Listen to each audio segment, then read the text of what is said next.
감사합니다. 하나님의 말씀은 로마서입니다. 로마서 1장 28절서부터 16절, 2장 16절까지 좀 길지만 우리가 하나님의 말씀을 읽는 소리내서 읽는 기쁨이 있습니다. 그래서 그 기쁨을 같이 하도록 하겠습니다. 이 로마서 1장 28절서부터 2장 16절까지 시작. 또한 그들이 마음에 하나님 두기를 싫어하며 하나님께서 그들을 그 상실한 대로 내버려 두사 합당하지 못한 일을 하게 하셨으니 곧 모든 불의, 추악, 탐욕, 악의가 가득한 자요, 시기, 살인, 분쟁, 사기, 악독이 가득한 자요, 수군수군하는 자요, 비방하는 자요, 하나님께서 미워하시는 자요, 능욕하는 자요, 교만한 자요, 자랑하는 자요, 악을 도모하는 자요, 부모를 거역하는 자요, 우매한 자요, 배악하는 자요, 무정한 자요, 무자비한 자라. 그들이 이 같은 일을 행하는 자는 사형에 해당한다고 하나님께서 정하심을 알고도 자기들만 행할 뿐 아니라 또한 그런 일을 행하는 자들을 옳다 하느니라. 그러므로 남을 판단하는 사람아, 누구를 막론하고 내가 핑계하지 못할 것은 남을 판단하는 것으로 내가 너를 정죄함이니 판단하는 내가 같은 일을 행함이니라. 이런 일을 행하는 자에게 하나님의 심판이 진리대로 되는 줄 우리가 아노라. 이런 일을 행하는 자를 판단하고도 같은 일을 행하는 사람아, 내가 하나님의 심판을 피할 줄로 생각하느냐.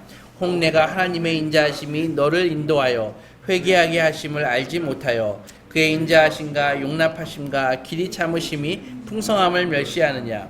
다만 내 고집과 회개하지 아니한 마음을 따라 진노의 날 곧 하나님의 의로우신 심판이 나타나는 그날에 임할 진노를 내게 쌓는도다.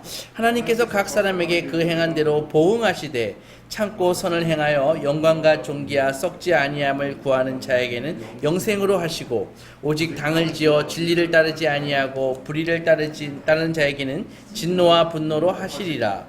악을 행하는 각 사람의 영에는 환난과 공고가 있으리니 먼저는 유대인에게요 그리고 헬라인에게며 선을 행하는 각 사람에게는 영광과 존귀와 평강이 있으리니 먼저는 유대인에게요 그리고 헬라인에게라. 이는 하나님께서 외모로 사람을 취하지 아니하심이라. 무릇 율법 없이 범죄한 자는 또한 율법 없이 망하고 무릇 율법이 있고 범죄한 자는 율법으로 말미암아 심판을 받으리라. 하나님 앞에서는 율법을 듣는 자가 의인이 아니요 오직 율법을 행하는 자라야 의롭다 하심이 얻으리니 율법 없는 이방인이 본성으로 율법의 일을 행할 때에는 이 사람은 율법이 없어도 자기가 자기에게 율법이 되나니 이런 이들은 그 양심이 증거가 되어 그 생각들이 서로 혹은 고발하며 혹은 변명하여 그 마음에 생긴 율법의 행위를 나타내느니라. 곧 나의 복음에 이른 바와 같이 하나님이 예수 그리스도로 말미암아 사람들의 은밀한 것을 심판하시는 그날이라. 아멘. 얼마 전에 우리나라 그 조선업계에 기쁜 소식이 있었습니다. 다름 아니라 카타르로부터 LNG선 100척을 수주받았다는 소식이죠. 그러니까 정확하게는 배를 건조할 수 있는 그런 도크를, 그 공간을 계약을 맺은 것입니다. 그래서 본 발주하기 전에 이제 그 도크 계약을 맺었는데 무려 그 금액이 우리나라 돈 24조 원에 해당하는 어마어마한 그런 돈이라고 합니다. 그런데 한 3년 전만 해도 우리나라 조선업계는 사실 고전을 면치 못했습니다. 왜냐하면은 이 중국 때문인데 중국은 이게 비즈니스 하는데 이게 페어하지가 못합니다. 예를 들어서 이런 것이죠. 이렇게 합니다. 먼저 이렇게 각국의 배를 살 사람들이, 배를 살 회사들이 이렇게 배 사겠습니다 이렇게 입찰을 내면은 중국 정부는요 그 배값의 한 30% 되는 그 정도 되는 돈을 자기네 회사, 자기네 나라에 있는 그 회사에게, 배 만드는 회사에게 돈을 줍니다. 그러면은 그 배 만드는 회사는, 선사는 입찰 이렇게 계약을 나갈 때 30% 낮은 가격으로 그 배값을 써내는 것이죠. 그럼 우리나라는 정상적인 가격을 쓰고 중국 회사들은 30% 낮은 가격에 쓰니까 경쟁이 되겠습니까? 그러니까는 그 중국 회사들이 이렇게 벌크선 같은 만들기 쉬운 배들을 막 싹쓸이를 하는 것이죠. 그러니까 우리나라 조선 업계가 막 어려워지고 그런 거였습니다. 그런데 얼마 전에 러시아에서 LNG, 천연가스죠. LNG선을 운반하는 그 배를 발주를 했는데 이게 우리가 러시아는 세계적인 이 자원 부국 아닙니까? 천연가스, 기름 어마어마하게 나죠. 그래서 이제 배를 발주를 했는데 변함없이 중국의 그 후동중화라고 하는 선사가 입찰을 해가지고 우리나라가 또 졌습니다. 그래서 후동중화라고 하는 선사가 그 배 오더를 따가지고 배를 만들었습니다. 근데 이 LNG선은요, 다른 보통 배들과 다르게 이게 만들기가 만만치 않은 그런 난이도가 굉장히 높은 배입니다. 왜냐면은 그 가스를 그냥 이 가스 상태로 배에 실는 것이 아니라 마이너스 162도로 냉각을 시키면은 가스가 액체가 되거든요. 그래서 그 액체를 배에 담아가지고 운반하는 거라고요. 그러니까는 그 배의 그 상태는 항상 마이너스 162도를 유지해야 되고 조금이라도 가스 유출이 있으면 큰일 납니다. 그러니까 이 배 만드는 게 만만치 않거든요. 후동중화가 그거를 이제 오더를 받아가지고 납품을 했죠. 그래서 그 러시아 그 선사가 한 2년 정도 운행을 했을까 했는데 갑자기 그 배가 호주 앞바다에서 팍 서버린 것입니다. LNG를 납품해야 되는데. 그리고 이 선주는 막 당황해가지고 후동중화에 전화를 했죠. 빨리 와가지고 고치라고. 그래서 후동중화에서 엔지니어들이 호주 앞바다로 급파돼가지고 거기서 막 고쳤습니다. 그래서 고치는데 무려 몇 달을 고치는 거예요. 근데 가장 더 황당한 거는 뭐냐면은 몇 달을 고치더니 결론은 못 고치겠다 그러는 거예요. 그리고 더 황당한 것은 그 배를 이제 폐선해야 된다. 그러고 그냥 가버렸습니다. 속된 말로 돌아버린다는 말이 이때 쓰는 말입니다. 그렇지 않겠습니까? 이미 이 AS의 실패한 글래드스토너는 이건 이제 배가 아니라 망망대해에서 떠있는 그냥 고철에 불과하다고요. LNG를 제대로 납품해야 되는데 납기를 못 지켜서 이 선주는 어마어마한 손해를 봤는데 이제는 그 배를 다시 육지로 끌고 가가지고 고철 처리를 해야 되니까 손해가 막심한 것이죠. 어마어마한 돈이 들었습니다. 우리는 복음을 소유한 믿는 사람들이라고 항상 자랑스럽게 생각하지 않습니까? 그래서 오늘 읽었던 로마서 28장에 나와 있듯이 우리는 마음에 하나님 두기를 싫어하는 그런 세상 사람들과는 달리 심판이 예정되어 있는 불신자들과는 달리 우리는 그 사람들이 막 불의하고 추악하고 탐욕하고 악의가 있고 시기하고 살인하고 수군수군한 거 이런 거 하지 않고 이런 걸 하는 사람들은 그 이방인들은 안 믿는 사람들은 사형에 해당하는 그런 심판을 받았지만 하지만 우리 복음을 소유한 우리들은 말씀대로 살기 때문에 정죄받지 않는다고 우리는 믿고 있습니다. 그런데 2장 1절에 충격적인 말씀을 하시는데 너무도 단호하게 복음을 소유하고 있는 우리에게도 너희들도 똑같은 짓거리를 하고 있다. 너희들이 교회 다니지 않는 사람들을 판단할 때마다 너희들은 사실 그것이 너희들을 정죄하고 있는 것이다 라고 이렇게 얘기하고 있는 것입니다. 이게 무슨 말일까요? 오늘 본문에 소개된 하나님을 마음에 두기를 싫어하는 불신자들처럼 예수 믿는 내가 똑같은 일을 행하고 있다고 하는데 이 동의가 됩니까? 그런데 그것은 이런 의미입니다. 이런 죄들은 성경이 말하는 이런 죄들은 눈에 보이는 그런 행위를 얘기한다기보다는 마음가짐을 얘기하고 있다고요. 그러니까 우리의 행동은 우리의 마음에서 나오는 것입니다. 예수님께서 산상수훈 마태복음 5장에서 말씀하셨다시피 옛사람들에게 말한 바 살인하지 말라 누구든지 살인하면 심판을 받으리라 하였다는 것을 너희가 들었으나 나는 너희에게 이르노니 형제에게 노하는 자마다 심판을 받게 되리라 이렇게 말씀하셨거든요. 생각해 보세요. 우리 대부분 마지막 날 그 심판의 자리에서 저는 누구를 죽인 적이 없습니다 이렇게 얘기할 사람은 대부분 아니겠습니까? 그런데 누구든지 만약에 그 자리에서 저는 누구에게라도 화를 낸 적이 없습니다 이렇게 얘기할 수 있는 사람이 어디 있겠습니까? 우리가 어떤 사람에게 화를 낸다는 것은요 단순하게 성격이 급하거나 잘못한 행동이 아니라 그 내면에는 깊은 교만이 숨어 있다는 것이죠. 화를 내는 대상을 향해서 우리의 겉모습은 화를 내고 있지만 우리의 마음은 이렇게 얘기하고 있는 것입니다. 너 나보다 형편없어. 내가 너보다 훨씬 나은 사람이야.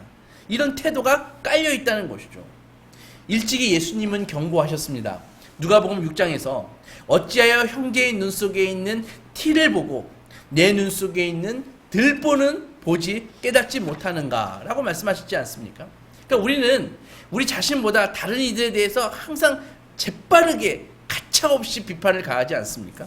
자신의 잘못에 대해서는 무슨 피곤했었다느니, 깜빡 잊었다느니, 상대가 먼저 나를 못살게 굴었다느니, 그렇게 악한 것은 아니었다느니, 이렇게 온갖 변명거리를 내어놓지만 상대방의 죄는 그들이 얼마나 힘든 상황이었는지는 전혀 고려하지 않고 그들의 실수를 가차없이 정죄합니다.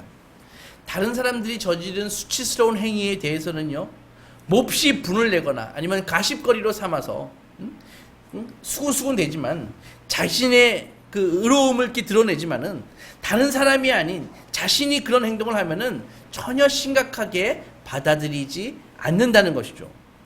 점점 그런 태도를 갖게 되면 독선에 빠지게 되고 우리는 자신이 괜찮은 사람이야 그런 것들을 사소한 것들을 막 즐기면서 스스로를 좋은 사람이라고 여길 수 있습니다. 이렇게 되면 우리가 갖고 있는 복음은 철저히 서서히 고장나고 병들어간다는 것입니다. 그러나 이런 우리에게 바울은 오늘 2장 1절에서 분명히 얘기합니다. 남을 판단하는 것으로 너를 정죄함이니 이렇게 나와 있거든요. 이게 무슨 말인가 하면 설명을 드릴게요. 사도는 하나님이 심판이 있는 그 마지막 날에 모든 사람이 다 하나님의 보좌의 그 심판대에 섰을 때 우리가 그분 앞에 섰을 때 우리 자신이 내뱉었던 바로 그 말로 우리 자신의 제목에 대해서 변호해야 할 것이라고 경고하고 있는 것입니다. 한 신학자가 이런 말을 했습니다. 우리 모든 사람의 몸에는 보이지 않는 녹음기가 있다는 거예요. 보이지 않는 CCTV가 있다는 거예요. 그래가지고 그 녹음기는 다른 사람과 자기 자신에게 어떻게 살아야 된다 이렇게 말하는 것을 일생 녹음한다는 말입니다. 예를 들어서 이런 것이죠. 인간이라면 이렇게 살아야 돼. 딱 녹음이 되는 것입니다. 너가 인간으로서 그럴 수가 있어? 이런 것들이 다 녹음이 된다는 거예요. 그래서 마지막 날에 하나님께서는 우리 몸에서 각자의 몸에서 그 녹음기를 탁 꺼내가지고 다음과 같이 말씀하신다는 거예요. 나는 온전히 공평하게 너희들 심판할 것이다. 다만 이 녹음기를 틀어가지고 내 입으로 사람이라면 마땅히 이렇게 행동해야 한다고 했던 말들을 기준 삼아서 바로 너를 심판할 것이다. 이렇게 얘기하신다는 것입니다. 사도는 묻고 있습니다. 네가 하나님의 심판을 피할 줄로 생각하느냐? 세상 누구도 이 사도 바울의 이 질문에 예, 그럴 거라고 생각합니다 라고 대답할 수 있는 사람이 몇이나 되겠습니까? 하나님을 믿지 않는 사람들은요, 하나님의 존재와 그가 만드신 자연에 담긴 그 진리를 외면한 채 하나님께 영광을 돌리거나 감사하지 않고 하나님의 선물을 자기 욕심을 채우는데 그냥 사용해버립니다. 그들은 하나님의 진노가 실제한다는 것을 깨닫지 못하고 도리어 비웃습니다. 하나님의 심판이 이렇게 미루어지고 있는 이유가 아무도 멸망받지 않고 다 회개하기를 원하시는 하나님의 자비에 있다는 것을 깨닫지 못합니다. 그러나 만약 종교를 갖고 있는 우리가 우리 자신이 의롭다고 여긴다면 그 또한 하나님을 믿지 않는 사람과 똑같다는 것이죠. 자신이 의롭다고 여기는 사람은 하나님이 계시다는 사실을 인정하지만 자신에게는 하나님이 필요 없다고 얘기하는 사람과 똑같은 얘기입니다. 즉 그들의 태도는 난 충분히 잘하고 있어.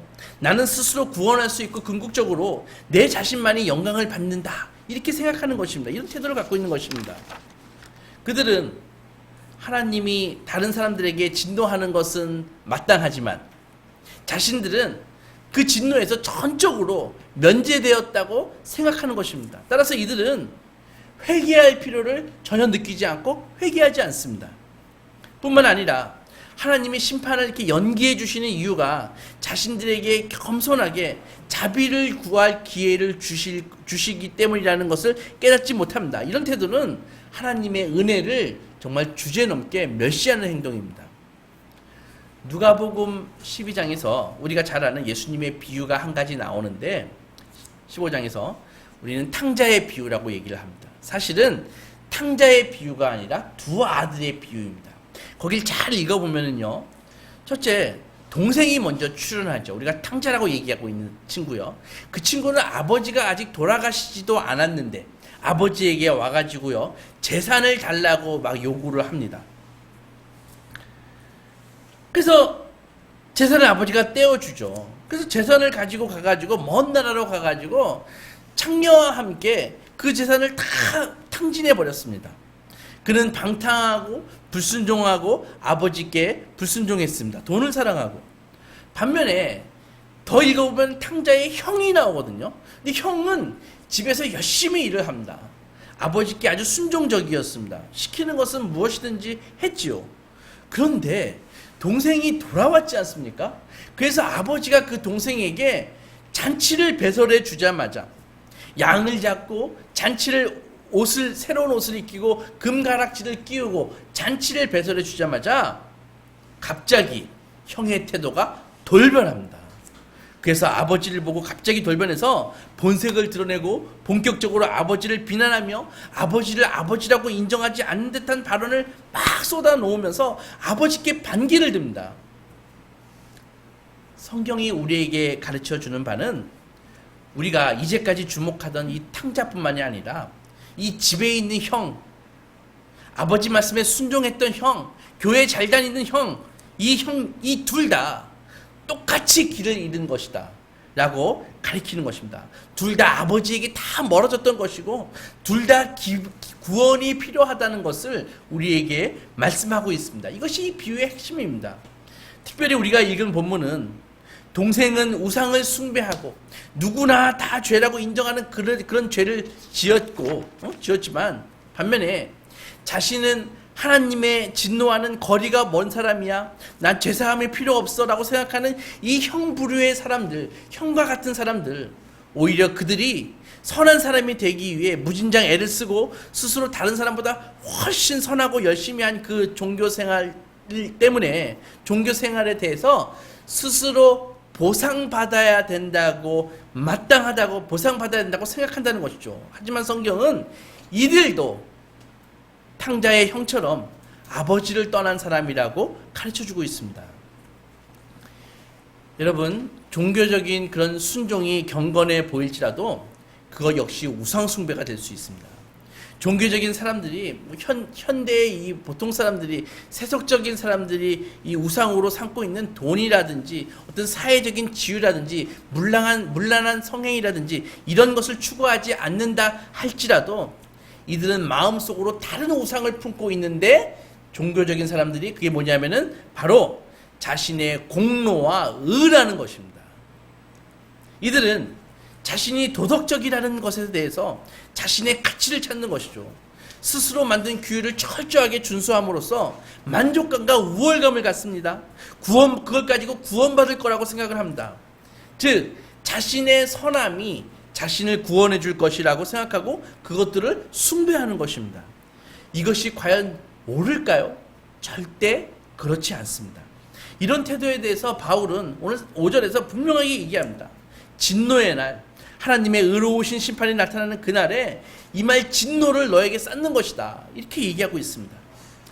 무슨 의미일까요?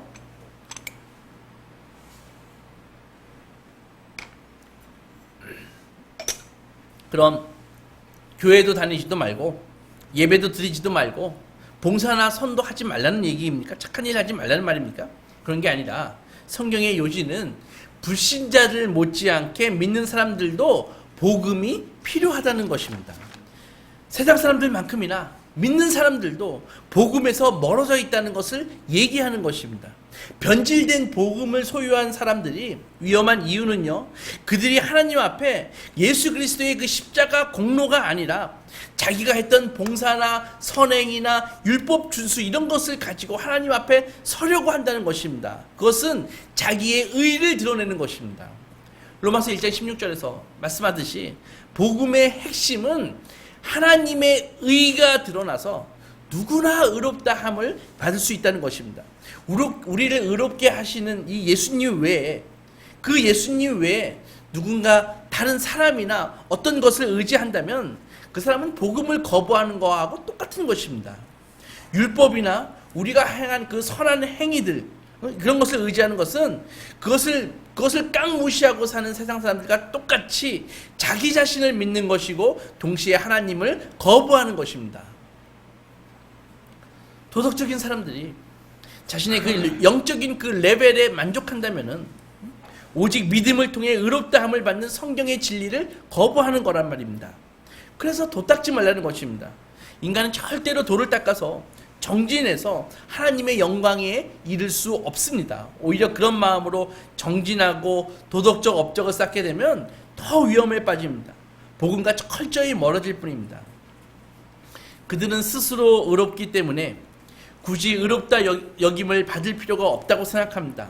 자신에게 복음이 필요하다는 것을 모르기 때문에 참된 복음을 받지 못하는 것입니다. 마지막 심판날에 그들은 아주 자신 있게 일어설 것입니다. 하나님 앞에. 하나님, 저 이 세상에서 살 때 멋지게 살았습니다. 저기에 있는 저 인간들처럼 세속적으로 살지 않았고 우상 숭배도 하지 않았고요. 세상의 것을 추구하지도 않았고 오직 정진해서 정말 잘 살았어요. 어디서 많이 듣던 말 아닙니까? 바로 누가복음 18장에 나오는 세리 옆에서 하나님이여 나는 다른 사람들 곧 토색, 불의, 간음을 하는 자들과 같이 아니하고 이 세리와도 같이 아니함을 감사하나이다 라고 기도했던 바리새인의 기도가 생각나지 않나요? 하지만 그들은 하나님께서 마지막 날에 그들에게 녹음기를 빼가지고 다시 들려주실 때 그들은 철저히 무너지게 될 것입니다. 내가 이런 사람이 아닌지 어떻게 알 수 있을까요? 나는 이런 종류의 사람인지 아닌지 어떻게 알 수 있을까요? 한번 이런 질문을 스스로 해보십시오.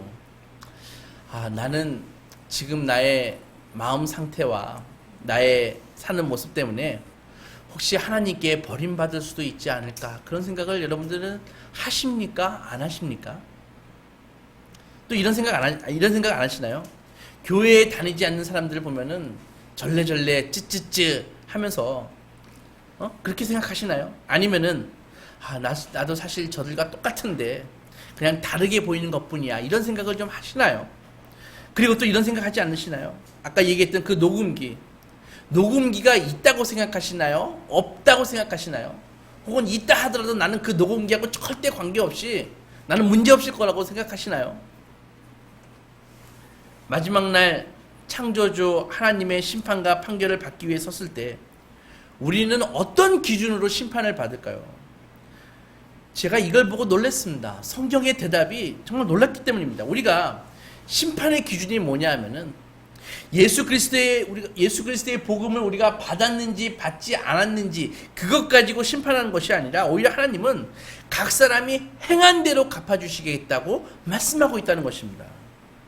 당황스럽죠. 우리가 교회에 다니고 믿음에 있다고 생각하고 웬만하면 자동으로 모든 거 다 사랑의 하나님이 용서해 주시고 그렇게 생각하고 그냥 편하게 아주 부담 없이 사는데 부담 없이 신앙생활 하는데 하나님께서 우리의 행위에 근거해서 심판을 하신다니 도대체 우리는 무슨 행위를 해야 되는 것입니까? 분명히 명백히 본문 2장 6절에 오늘 하나님께서 각 사람에게 그 행한 대로 보응하신다 라고 되어 있지 않습니까? 그런데 이 구절을 정확하게 이해하기 위해서는 시편 62편을 살펴봐야 됩니다. 시편 62편 1절에 이렇게 나와 있습니다. 나의 영혼이 잠잠히 하나님만 바라며 나의 구원이 그에게서 나오는도다. 7절에 나의 구원과 영광이 하나님께 있으며 내 힘의 반석과 피난처도 하나님께 있도다 라고 하면서 그 시의 마지막 구절에 하나님께서 각 사람에게 행한 대로 보응하신다 라고 되어 있습니다. 따라서 이들이 행한 것은 여기에서의 행함의 의미는 바로 하나님에게서 구원을 찾고 그분을 삶의 중심으로 삼는 것입니다.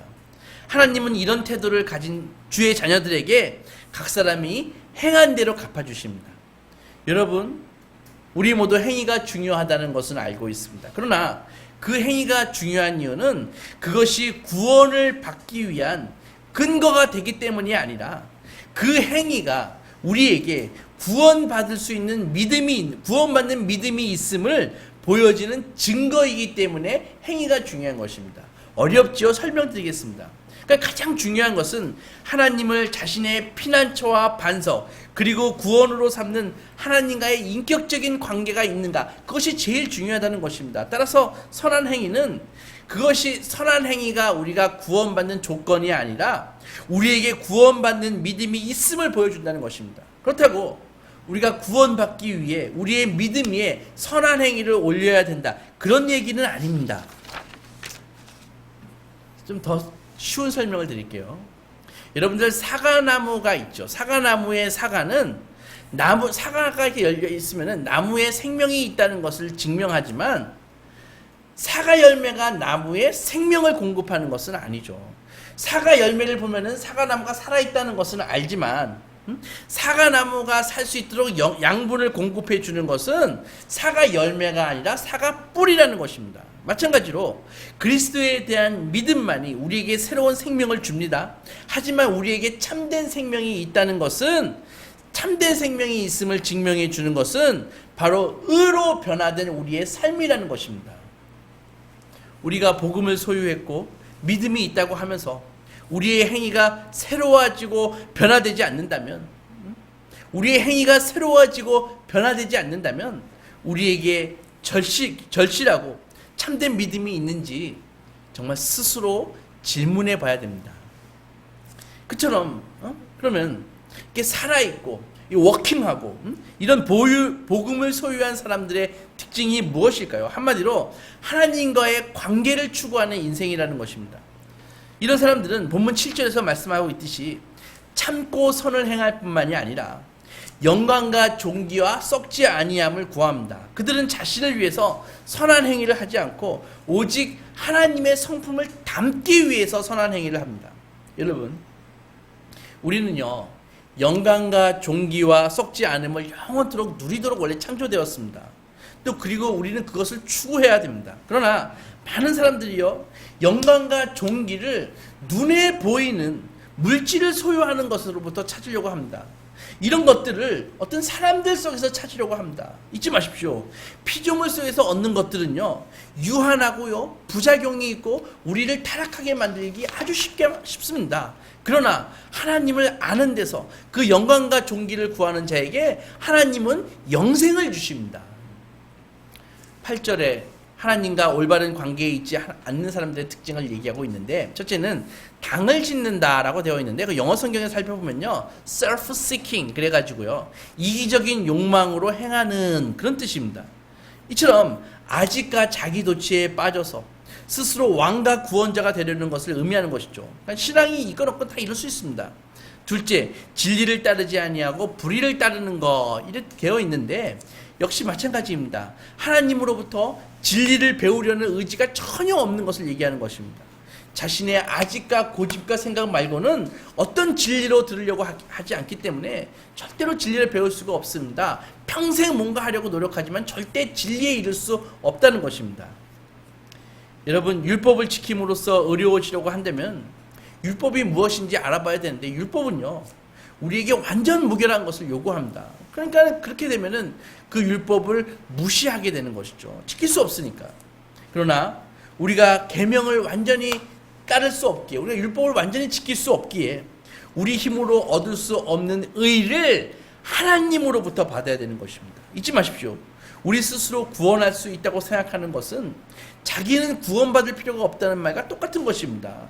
마찬가지로 진리를 저버리는 것이죠. 그러면 우리가 갖고 있는 이 복음이 건강한지 안 한지, 안전한지 안 그런지 어떻게 알 수 있습니까?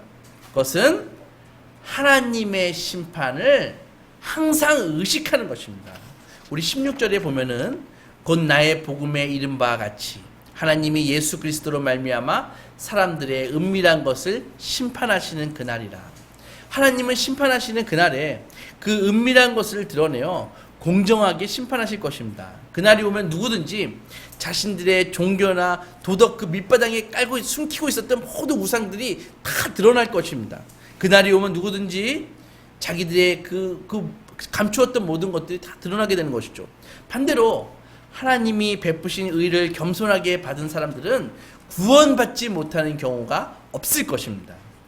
사도는 16절 앞에서 왜 나의 복음에 이른 바와 같이 라고 했을까요? 그것은 심판이 없다면 구원이 아무런 의미가 없다는 것입니다.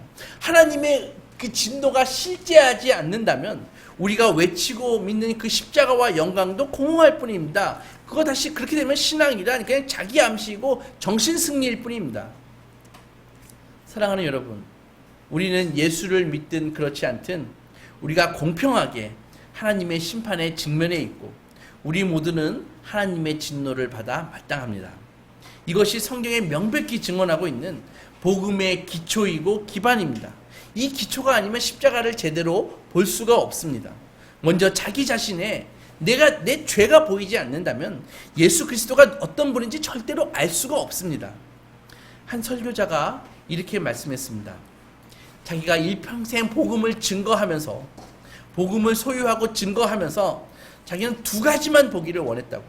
하나는 자신의 불결함이고 다른 하나는 예수 그리스도 얼굴에 있는 하나님의 영광만을 보기를 원했다고 얘기했습니다. 나의 죄악과 하나님의 영광을 보는 것, 이런 시각을 유지할 때 우리의 복음은 건강하고 안전합니다. 천국으로 가는 우리의 배는 순항할 것입니다. 일평생 하나님 나라에 갈 때까지 언제나 이 두 가지를 같이 보는, 그래서 결코 좌초하지 않는 안전한 복음을 소유하는 소망의 자녀들이 되시기 주님의 이름으로 축원합니다. 기도하도록 하겠습니다.